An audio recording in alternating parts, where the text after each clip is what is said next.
Positive Behavioral Interventions and Supports, PBIS. PBIS is not an added curriculum.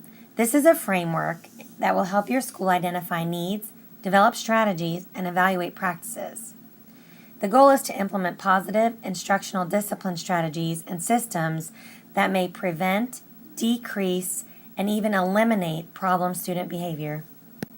The key features of PBIS is to predict problem behavior, prevent problem behavior, maintain consistency throughout the school, and monitor the program for changes that may be needed. The main elements of PBIS include teaching and reinforcing expectations for all students and adults so they are engaging in instruction and prevention. All staff should follow consistent plans when responding to problem behaviors. Data should be used to guide decision making, and make sure you reinforce students for following the behavior expectations. PBIS is a multi-tiered approach. Tier 1 interventions and supports are likely to be sufficient for 85 to 90% of students. This is when school and classroom-wide systems are appropriate. Interventions and supports may include breaks, praises, consequences, rewards, and other things including assigning a buddy or partner, breaking down assignments, or even calling on student frequently. Tier 2 are intensified classroom and small group interventions likely to be sufficient for additional 7 to 10% of your students. This would include self-monitoring, structured adult mentor programs, daily homeschool notes, behavior contracts, small group social skills, escape cards, positive peer reporting, and many more. Tier 3 are individualized interventions and likely to be sufficient for 3 to 5% of your students. They include cognitive behavior therapy, FBAs, wraparound and other parent-focused assistance, interagency services, mentoring, and even seclusion and restraint. Additional information can be found on pbis.org. This is the Technical Assistance Center on Positive Behavioral Interventions and Supports that was established by the U.S. Department of Education's Office of Special Education Programs. Again, this is a school-wide commitment.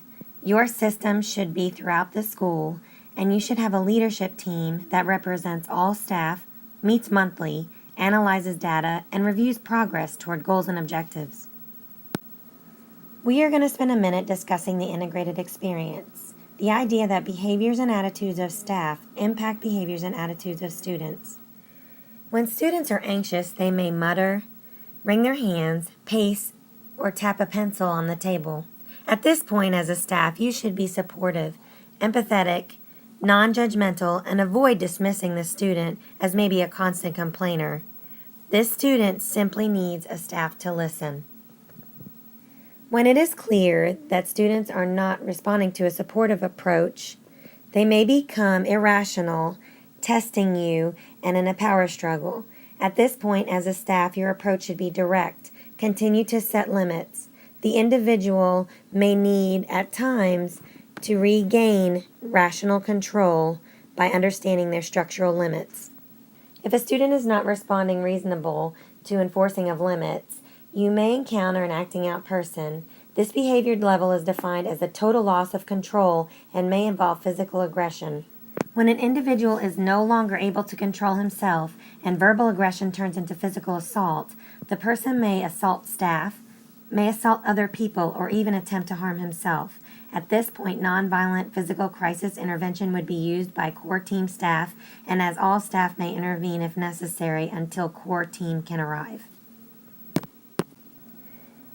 The fourth and final staff response, which occurs when the individual is in tension reduction, is therapeutic rapport. This is one of the best times to attempt to talk with the person. Many times the person may actively seek communication. When dealing with potentially violent students, we cannot stress enough the importance of nonverbal communication and its impact on whether the situation escalates. When someone is losing rationality, he or she tends to focus on nonverbal cues more than the rational communication, such as context of words. Body, posture, and motion can impact nonverbal message you are sending to a person. A face-to-face, shoulder-to-shoulder position is generally perceived as challenging, and you may be speaking to the individual with calm, reassuring words, but your body may be positioned in a challenging mode. You may be delivering mixed messages. This is an example of the CPI supportive stance. This is a less threatening position in which the staff member is at an angle to the person and keeps distance of at least one leg length away. The CPI stance provides personal space needed. Although we need to understand that personal space varies from situation to situation, and there are several factors that determine how much distance we need to feel comfortable. We want to make sure that we do not make our students anxious by invading their personal space. One of the strongest supports is to build positive relationships. Quick strategies include showing a genuine interest in the students, provide age-appropriate feedback in a non-embarrassing way, and treat students with respect, and use simple courtesy such as thank you and please.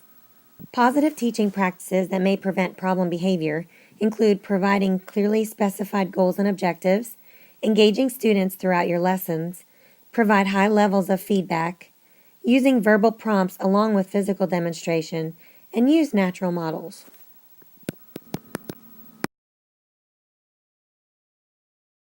Each day our students can arrive to school with precipitating factors. These are all the things that they bring to school that influence behavior in which we have no control.